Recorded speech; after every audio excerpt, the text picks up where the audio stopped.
ഹരേ കൃഷ്ണ. 2025 യോഗിനി ഏകാദശി വ്രതം ആഷാഢ മാസത്തിലെ കൃഷ്ണപക്ഷ ഏകാദശിയാണ് യോഗിനി ഏകാദശി വ്രതമായിട്ട് നമ്മൾ ആചരിക്കുന്നത്. ഈ വർഷം യോഗിനി ഏകാദശി ജൂൺ 21 അതായത് ഈ ശനിയാഴ്ചയാണ് പഞ്ചാംഗം അനുസരിച്ച് നമ്മൾ ആഘോഷിക്കാൻ പോകുന്നത്. മാസത്തിൽ 2 ഏകാദശികളാണ് വരുന്നത്. അപ്പോൾ നമ്മുടെ ജീവിതത്തിലെ കഷ്ടതകളും ദുരിതങ്ങളും എല്ലാം അകറ്റുന്നതിനു വേണ്ടിയും നമ്മളുടെ എല്ലാ പാപങ്ങളിൽ നിന്നും മോചനം ലഭിക്കുന്നതിന് വേണ്ടി എല്ലാവരും ഈ മാസത്തിലെ 2 ഏകാദശികൾ എടുക്കുക. യോഗിനി ഏകാദശിയുടെ പൂജാ മുഹൂർത്തങ്ങൾ. യോഗിനി ഏകാദശിയിൽ പൂജയ്ക്കുള്ള ബ്രഹ്മമുഹൂർത്തം പുലർച്ചെ 4:04 മുതൽ 4:44 വരെയായിരിക്കും. രാവിലെ 11:55 മുതൽ 12:51 വരെയാണ് അഭിജിത്ത് മുഹൂർത്തം. ഉച്ചയ്ക്ക് 1:12 മുതൽ 2:41 വരെയാണ് അമൃതകാലം.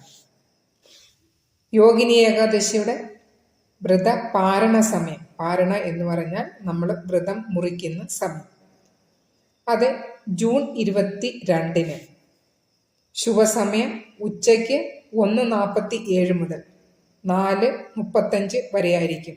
ഈ സമയത്തിനുള്ളിൽ നിങ്ങൾ എല്ലാവരും പാരണ വീടിയിരിക്കണം. യോഗിനി ഏകാദശി വ്രതത്തിന്റെ ഫലം. ഹിന്ദുമത വിശ്വാസം അനുസരിച്ച് യോഗിനി ഏകാദശി വ്രതം ആചരിക്കുന്നതിലൂടെ ഒരാൾക്ക് എല്ലാ പാപങ്ങളിൽ നിന്നും മോചനം ലഭിക്കും. 88,000 ബ്രാഹ്മണരെ പോറ്റുന്നതിന് തുല്യമായ പുണ്യം ഒരാൾക്ക് ലഭിക്കും. ജീവിതത്തിൽ സന്തോഷവും സമൃദ്ധിയും കിട്ടുന്നു. അതുകൊണ്ട് എല്ലാവരും ഈ ഏകാദശികൾ എല്ലാം എടുക്കണം. ഇത്തവണത്തെ യോഗിനി ഏകാദശി വരുന്നത് ശനിയാഴ്ചയാണ്. എല്ലാവരും മുടങ്ങാതെ ഇത് ചെയ്യുക. ഏകാദശി തിഥി ആരംഭിക്കുന്നത് 21 അതായത് ശനിയാഴ്ച രാവിലെ 7:18. അതുപോലെ തന്നെ തിഥി അവസാനിക്കുന്നത് ജൂൺ 22 രാവിലെ 4:27. യോഗിനി ഏകാദശിയുടെ മഹത്വവും കഥയും. ഒരിക്കൽ ശ്രീകൃഷ്ണ ഭഗവാൻ മഹാരാജാവ് യുധിഷ്ഠിരനോട് പറയുന്നു, യോഗിനി ഏകാദശി വ്രതം ആചരിക്കുന്നത് 88,000 ബ്രാഹ്മണരെ തൃപ്തിപ്പെടുത്തുന്നതിന് തുല്യമാണ്.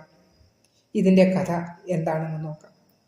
ഒരു കാലത്ത് കുബേരന്റെ പൂന്തോട്ടത്തിൽ ജോലി ചെയ്തിരുന്ന ഹേമമാലി എന്ന ഗന്ധർവൻ, അദ്ദേഹം ഭാര്യയോടുള്ള അമിത സ്നേഹത്തിൽ കുടുങ്ങി തൻ്റെ ശിവപൂജ കർത്തവ്യങ്ങൾ മറന്നു.